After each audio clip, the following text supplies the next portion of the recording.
दोस्तों नमस्कार। शांति पर्व इस YouTube चैनल में आप सभी का स्वागत है। आज के इस वीडियो में हम महाराष्ट्र की राजनीति पर बात करेंगे। शरद पवार जी का मराठा कार्ड लोकसभा चुनावों में बीजेपी की मुश्किल बढ़ा रहा है। इस विषय पर विश्लेषण करेंगे। वीडियो को लाइक, शेयर और चैनल को सब्सक्राइब करना मत भूलिए। इस वक्त महाराष्ट्र की राजनीति में बीजेपी की मुश्किल दिन ब दिन बढ़ती जा रही है। जनता में बीजेपी के खिलाफ जबरदस्त एंटी इनकम्बेंसी नजर आ रही है। खासतौर पर महाराष्ट्र में मराठा कम्युनिटी में बीजेपी के खिलाफ और बीजेपी के नेता देवेंद्र फडणवीस जी के खिलाफ एक नाराजगी नजर आ रही है और इसका फायदा लोकसभा चुनावों में महाविकास आघाड़ी गठबंधन को मिलता हुआ नजर आ रहा है। महाविकास आघाड़ी में 3 प्रमुख दल है। इनमें कांग्रेस, शरद पवार जी के नेतृत्व वाली एनसीपी और उद्धव ठाकरे जी के नेतृत्व वाली शिवसेना पार्टी।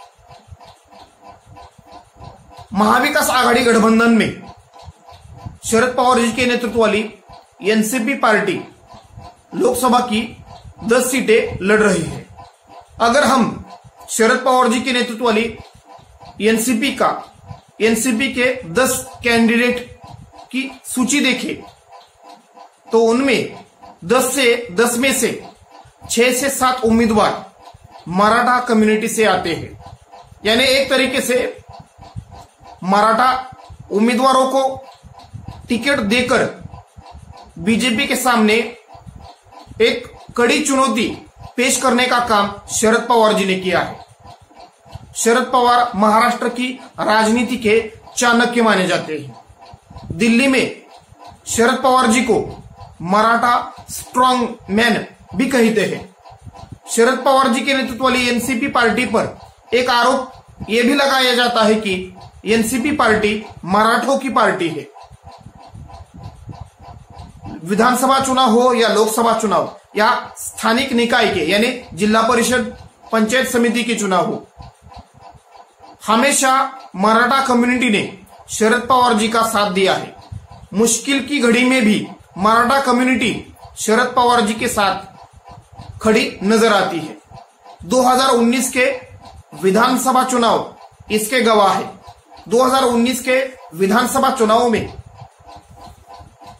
शरद पवार जी के नेतृत्व वाली एनसीपी पार्टी को एक तरीके से कमजोर करने का प्रयास बीजेपी ने और खासतौर पर देवेंद्र फडणवीस जी ने किया। लेकिन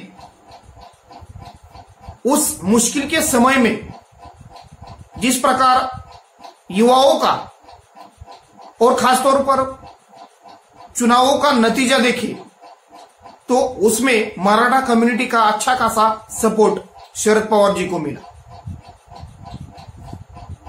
इस वक्त शरद पवार जी ने जो 10 उम्मीदवार खड़े किए हैं उनमें सातारा लोकसभा सीट से माथाडी नेता यानी माथाडी वर्कर के नेता शशिकांत शिंदे जी को उम्मीदवारी दी है।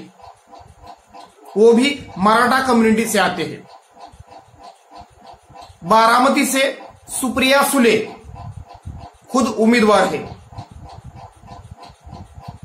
माडा लोकसभा सीट पर शरद पवार जी ने ताकतवर उम्मीदवार को उतारा है, धैर्यशील मोहिते पाटील। महाराष्ट्र के पूर्व उप मुख्यमंत्री विजय सिंह मोहिते पाटील जी के भतीजे धैर्यशील मोहिते पाटील जी को बीजेपी से अपनी पार्टी में लाकर शरद पवार जी ने उम्मीदवारी दी है। रावेर लोकसभा सीट पर शरद पवार जी ने रावेर यानी जलगांव के उद्योजक श्रीराम पाटिल उनको उम्मीदवारी दी है। भिवंडी लोकसभा सीट पर सुरेश म्हात्रे जी को शरद पवार जी ने उम्मीदवारी दी है।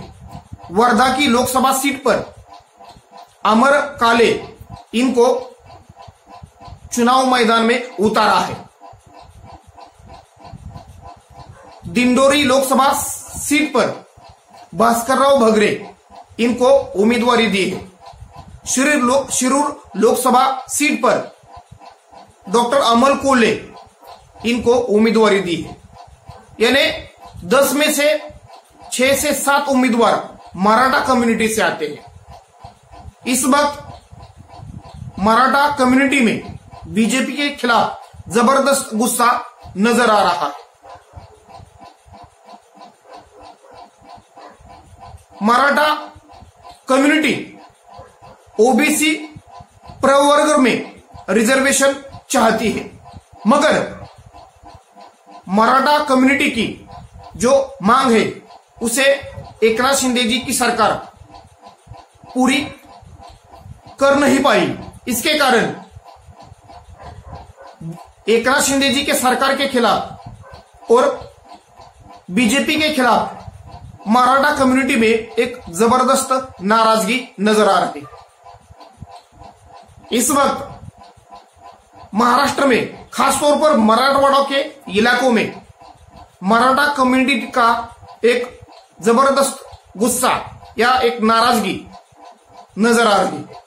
पश्चिम महाराष्ट्र के इलाकों में ये इलाका शरद पवार जी का गढ़ माना जाता है।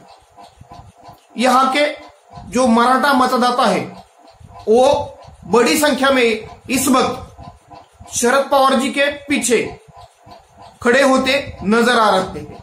अगर हम जनता की राय देखें या जनता की प्रतिक्रिया देखें और सोशल मीडिया देखें तो पश्चिम महाराष्ट्र में मराठा कम्युनिटी शरद पवार जी का साथ देते हुए नजर आ रही है। यानी एक तरीके से मराठा कम्युनिटी का वोट इस बीजेपी के खिलाफ महाविकास आघाड़ी गठबंधन के पक्ष में जाता हुआ नजर आता है। इसी के कारण शरद पवार जी ने अपने उम्मीदवार खड़े करते हुए जिस प्रकार का राजनीतिक चातुर्य दिखाया है वो काबिले तारीफ है। धन्यवाद। वीडियो को लाइक, शेयर और चैनल को सब्सक्राइब करना मत भूलिए।